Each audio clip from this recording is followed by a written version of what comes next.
अभी वहां पे टैक्स क्यों इतना ले रहे बता रहे।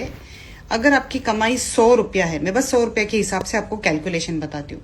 आपकी कमाई 100 रुपया है, उस 100 रुपये में से 30% टैक्स, मतलब 30 रुपया गया गवर्नमेंट को, आपके हाथ में बचे 70। ठीक है, उस 70 में से भी आपको 12% जीएसटी देना पड़ता है सामान के हिसाब से। आप जो भी सामान ले लो, ठीक है, 12% 70 में से लो तो 8.4 रुपया होता है।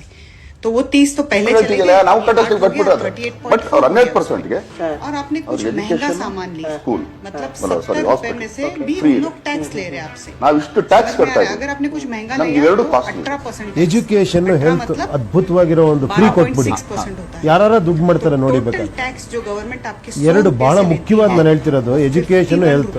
ಈಗ ನಾನು ದುಡ್ಡು ಏನಕ್ಕೆ ಮಾಡ್ತೀನಿ, ನನ್ನ ಮಗನ ನಾನು ಫಾರಿನಲ್ಲಿ ಓದಿಸ್ಬೇಕು, ಅಲ್ಲಿ ಕಳಿಸ್ಬೇಕು, ಇಲ್ಲಿ ಕಳಿಸ್ಬೇಕು, ಅವ್ನು ಚೆನ್ನಾಗಿರ್ಬೇಕು।